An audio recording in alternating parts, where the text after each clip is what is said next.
وجعل لكم الليل لباسا والنوم سباتا وجعل النهار نشورا صدق اللہ العلی العظیم۔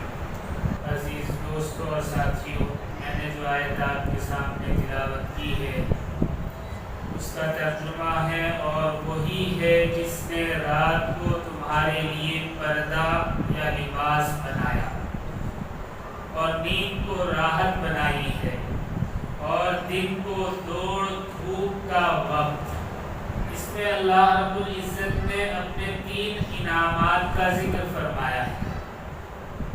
ایک تو انسان کے لیے رات کا بتایا ہے کہ یہ خاص رحمت اور عنایت ہے، اور دوسرا یہ کہ رات تو ہے لیکن نیند بھی ہم نے عطا کی ہے۔ اگر نیند نہ ہوتی تو رات کا سکون نہ ملتا۔ اور تیسرا یہ کہ دن ہم نے دوڑ دھوپ کے لیے، محنت کے لیے بنایا ہے۔ اور شروع میں اللہ نے وَهُوَ الَّذِي کہہ کر اپنی کبریائی بیان فرمائی، اپنی بڑائی اور اپنی قدرت، اپنی طاقت بیان فرمائی کہ اللہ ہی ہے جس نے رات بنائی اور نیند عطا فرمائی اور دن بنایا تاکہ اس میں محنت کر سکیں۔ علماء جو ہیں وہ مختلف تفاسیر پیش کرتے ہیں۔ چند مفسرین فرماتے ہیں کہ اللہ نے لیلا لباسا جو کہا ہے، یعنی رات کو لباس جو کہا ہے، اس سے مراد یہ ہے کہ رات جو ہے وہ گناہوں کو، نیکیوں کو اور اعمال بد کو، اعمال صالحات کو چھپا لیتی ہے۔ یعنی رات کے وقت آدمی جو بھی عمل کرتا ہے اندھیرا اسے چھپا لیتا ہے، لیکن اکثر مفسرین نے اس کا ترجمہ لباس سے ہی کیا ہے۔ اس کی وجہ یہ ہے کہ جس طرح انسان کو لباس، کپڑے کے ذریعے اللہ نے حفاظت عطا فرمائی ہے، جسم کی حفاظت لباس سے ہوتی ہے، اسی طرح رات کو اللہ رب العزت نے سکون اور آرام عطا فرمایا ہے۔ یعنی انسان کے لیے رات کے ذریعے سکون اور اطمینان، راحت عطا فرمائی ہے۔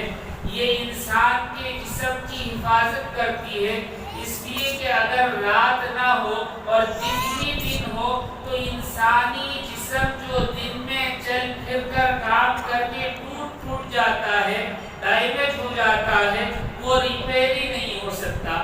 رات یعنی اندھیرے میں اللہ نے جسم کو ایسا بنایا ہے کہ وہ ریپیئر ہی ہو جاتا ہے اور جو ٹوٹ پھوٹ ہوتی ہے وہ درست ہو جاتی ہے۔ سبات اصل میں جو لفظ آیا ہے آیت میں، اس کے معنی ہے کاٹنا۔ مفسرین کہتے ہیں کہ اللہ نے سبات کا لفظ اس لیے استعمال کیا کہ انسان دن میں کام کرتا ہے، رات کو عمل سے رک جاتا ہے، تو عمل سے انسان کو رات کاٹ دیتی ہے، جدا کر دیتی ہے، یا جسمانی نقصان جو انسان کو دن میں پہنچتا ہے اس نقصان سے جسم کو بچاتی ہے، اس نقصان کو کاٹ دیتی ہے، اس لیے سبات کا لفظ استعمال کیا ہے۔ دوسری نعمت جو اللہ نے ارشاد فرمائی وہ نیند ہے۔ نیند اگر نہ ہو تو انسان کی صحت خراب ہو جائے۔ 24 گھنٹے سے زیادہ اگر کوئی شخص جاگ لے تو اس میں وہ طاقت اور وہ توانائی نہیں رہتی۔ اگر 2 دن یا 3 دن 24 گھنٹے انسان جاگے تو وہ ایک پاگل مجنون سا ہو جاتا ہے، اس کی عقل معاف ہونے لگتی ہے۔ اللہ نے نیند کو خاص انعام بنایا ہے انسان کے لیے۔ آج سائنس بھی اس کا پروف کر رہی ہے کہ دماغ کے اندر ایک گھڑیال ہوتی ہے، ایک چھوٹا سا بٹن ہوتا ہے، حدود ہوتا ہے دماغ کے نیچے۔ جب سورج غروب ہو جاتا ہے تو 2 گھنٹے کے بعد وہ ایک کیمیکل تیار کرتا ہے، اور سورج نکلنے سے پہلے ایٹومیٹک طور پر چاہے انسان جاگے یا نہ جاگے وہ کیمیکل تیار کرنا بند کر دیتا ہے۔ وہ کیمیکل جو ہے میلیٹونین کے نام سے مشہور ہے، اس کے آج کل انجیکشن بھی آ رہے ہیں لیکن وہ اتنے کارگر نہیں ہیں۔ یہ کیمیکل جیسے ہی روشنی ختم ہوتی ہے 2 گھنٹے کے بعد بننا شروع ہوتا ہے اور انسان کے خون میں گردش کرنے لگتا ہے، جس کی وجہ سے اعضاء سست پڑ جاتے ہیں اور انسان پر نیند کا غلبہ ہونے لگتا ہے۔ اس کے بعد انسان پرسکون نیند سوتا ہے۔ اس کیمیکل کا فائدہ یہ ہے کہ اللہ رب العزت نے انسان کے دماغ میں یہ کیمیکل بنانے کی وجہ یہ رکھی ہے کہ انسان کے اندر بہت سی بیماریاں اس سے دور ہو جاتی ہیں، جیسے ڈپریشن ہے وہ اسے نہیں آتا، غصہ ہے وہ نہیں آتا، ہائی بلڈ پریشر ہے وہ نہیں ہوتا، اور جو دماغی تھکان ہوتی ہے وہ اس سے دور ہو جاتی ہے، اور دماغی بیماریاں جیسے ٹیومر وغیرہ خاص طور پر کینسر وغیرہ سے حفاظت ہوتی ہے۔ اگر یہ کیمیکل تیار نہ ہو، یعنی کوئی انسان اپنی نیند پوری نہ کرے یا یہ کیمیکل یا یہ وجود وہ کیمیکل تیار نہ کرے تو انسان مجنون ہو جاتا ہے، پاگل ہو جاتا ہے، اس کا دماغ معاف ہو جاتا ہے، یا جیسے آج کل بیماریاں کینسر وغیرہ چل رہی ہیں اس کا شکار ہو جاتا ہے۔ یہ اللہ نے خاص انعام رکھا ہے۔ لیکن یہ کیمیکل کب تیار ہوتا ہے؟ جب سورج غروب ہو جائے اور 2 گھنٹے گزر جائیں، اور سورج نکلنے سے 2 گھنٹے پہلے تک بنتا ہے، اس سے پہلے بند ہو جاتا ہے۔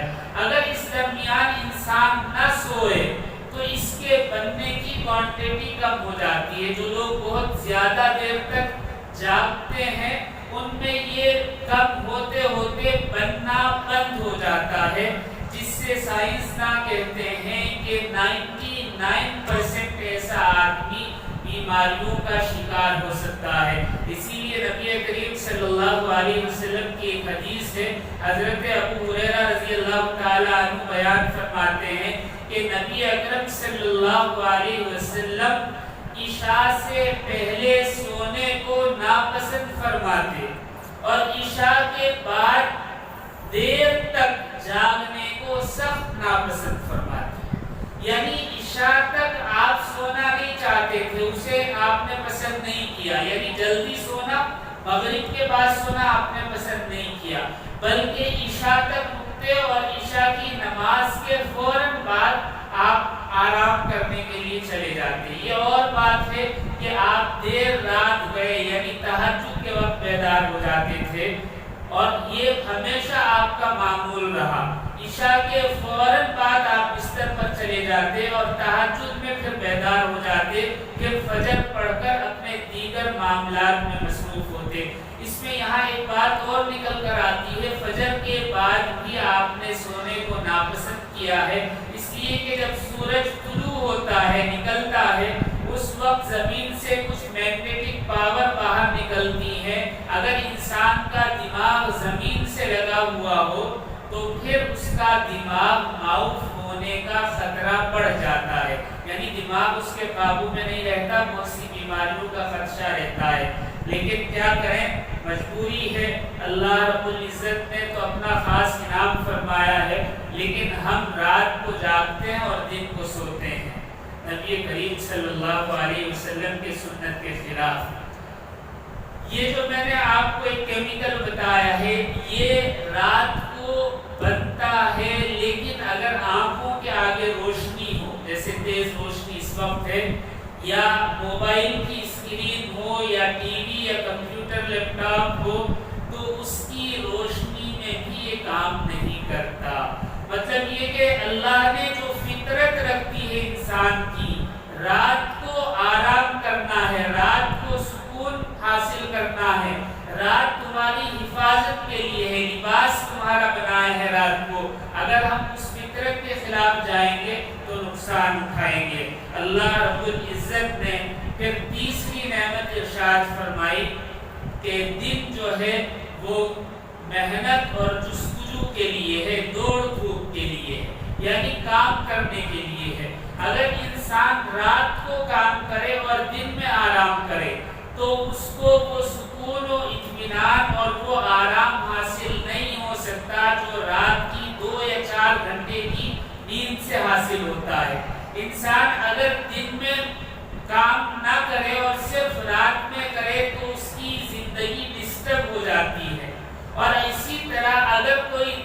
کام کرے اور رات میں تھوڑا سا سو لے تو اطمینان کی نیند حاصل ہوتی ہے اور جسم جو تھکا ہوا ہوتا ہے وہ بالکل صحیح ہو جاتا ہے۔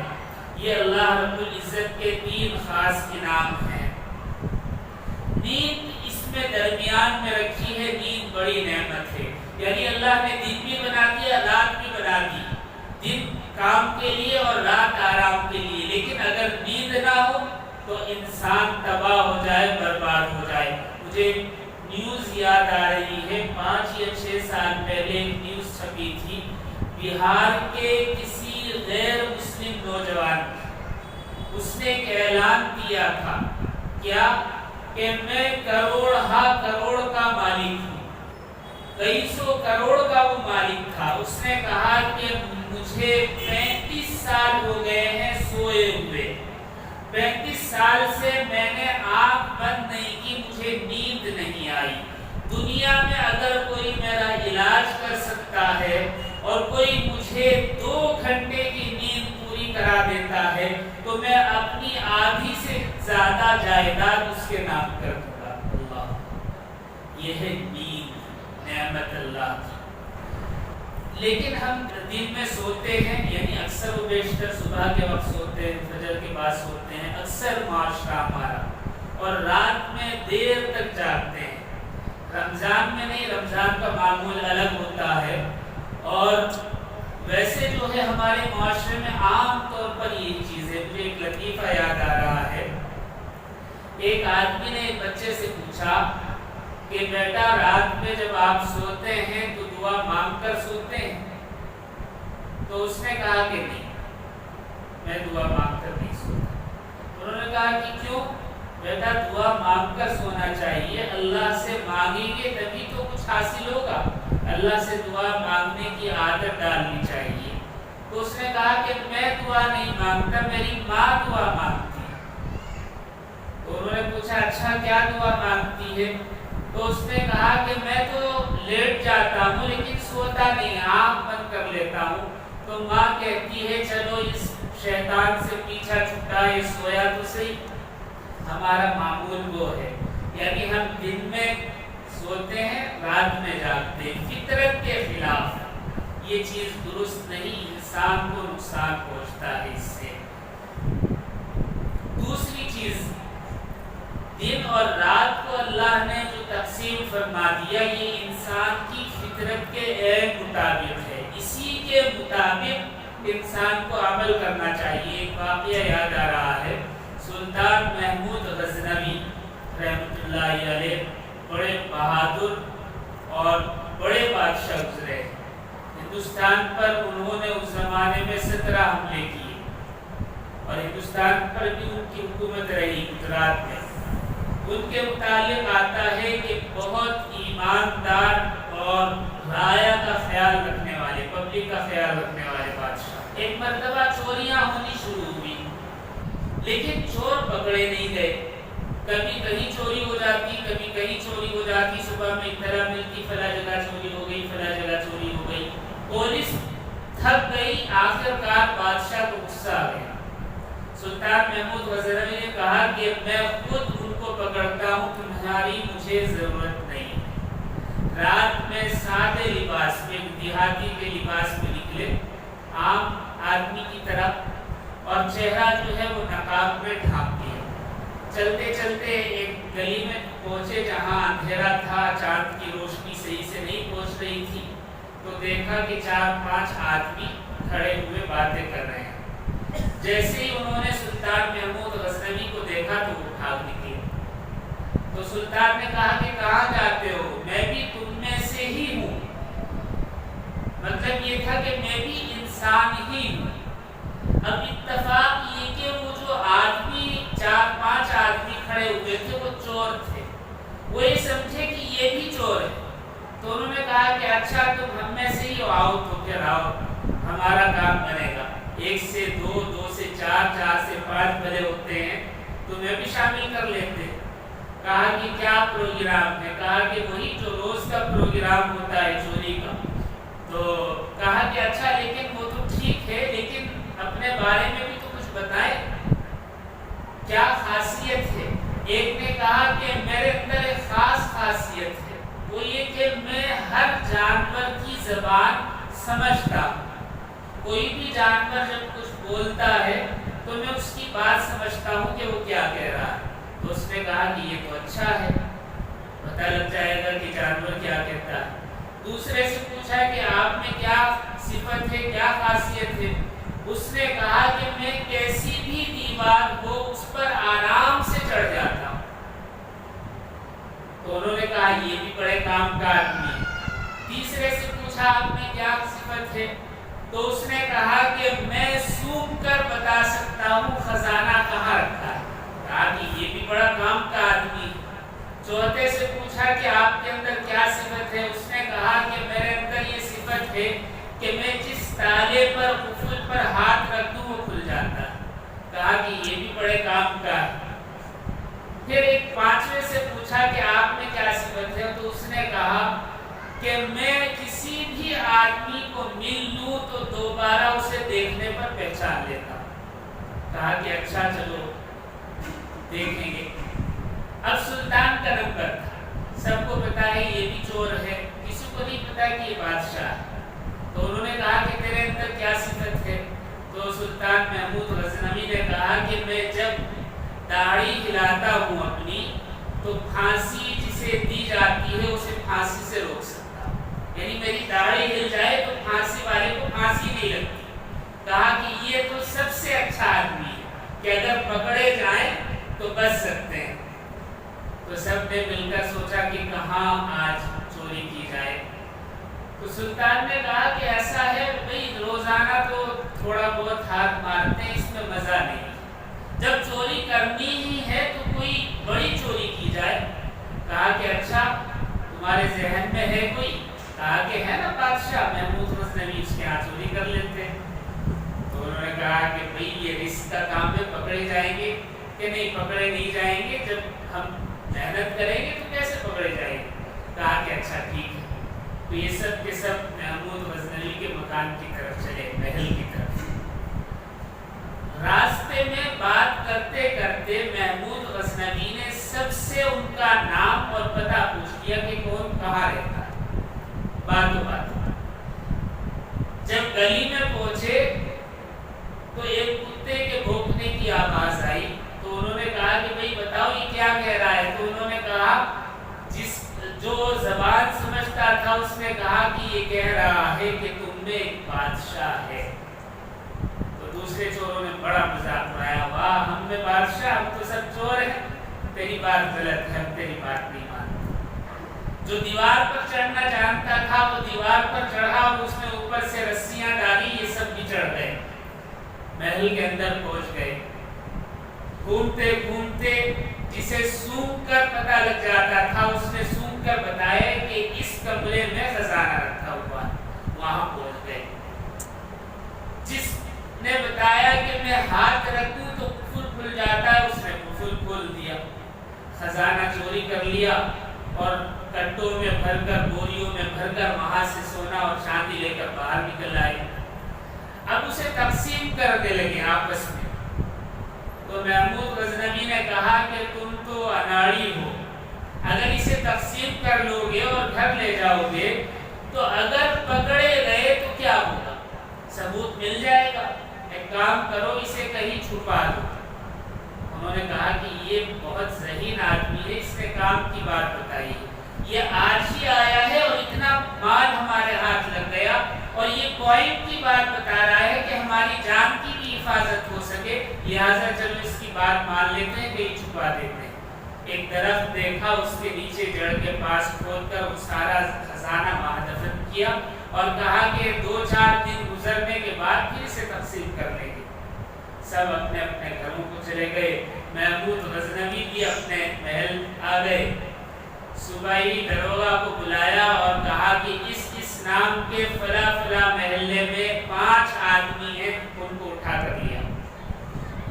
وہ اٹھا کر لیا ہے، لیکن محمود غزنوی سامنے نہیں آئے، بلکہ کہا کہ انہوں نے چوری کی ہے اور مال فلاں جگہ دفن کیا ہے، وہ مال بھی نکال کر لاؤ۔ وہ مال بھی نکال کر لائے۔ جب مال دیکھا تو سب سمجھ گئے کہ ہم پکڑے گئے ہیں۔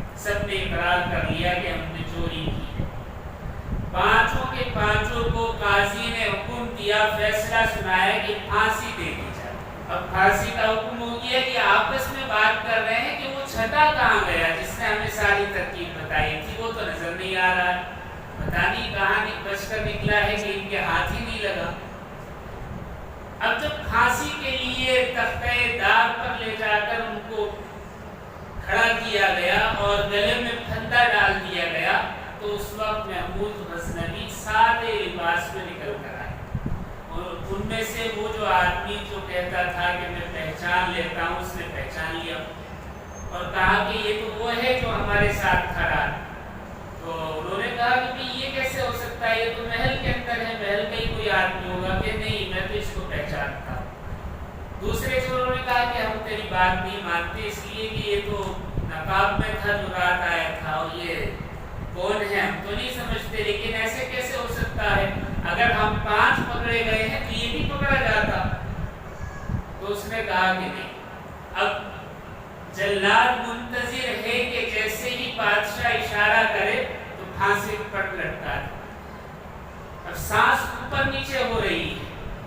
جس نے پہچان لیا تھا کہ محمود غزنوی رات ہمارے ساتھ تھا، اس نے غصے میں اور تڑپ کر کہا کہ جب ہم پھانسی پر لٹک جائیں گے کیا اس وقت تیری داڑھی ہلے گی؟ اپنی داڑھی تو ہلا۔ محمود غزنوی نے اپنی داڑھی ہلائی تو جلاد رک گئے۔ محمود غزنوی نے کہا کہ تم نے پہچانا میں کون ہوں؟ کہا کہ نہیں، لیکن داڑھی کے ہلنے سے پتہ لگتا ہے تو عام آدمی نہیں ہے۔ جلاد نے کہا کہ یہی تو بادشاہ ہے۔ محمود غزنوی نے کہا کہ اللہ نے رات آرام کے لیے اور دن کام کے لیے، محنت کے لیے، رزق حلال کی تلاش کے لیے بنایا ہے۔ آخر تم نے فطرت کے خلاف کام کیوں کیا؟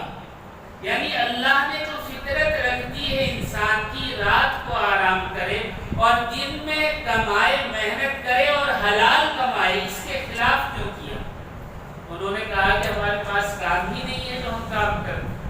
بادشاہ نے کہا تمہاری سزا بھی معاف، جو خزانہ لوٹا تھا وہ بھی تمہارا، اور کام میں دیتا ہوں، دربار میں آ جاؤ۔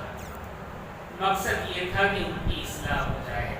بہرحال اللہ نے دن جو ہے وہ محنت کے لیے، جستجو کے لیے، رزق حلال کے لیے بنایا ہے، اور رات جو ہے آرام کے لیے بنائی ہے۔ اللہ رب العزت ہم سب کو اپنی ان نعمتوں کی قدردانی کی توفیق عطا فرمائے۔ وآخر دعوانا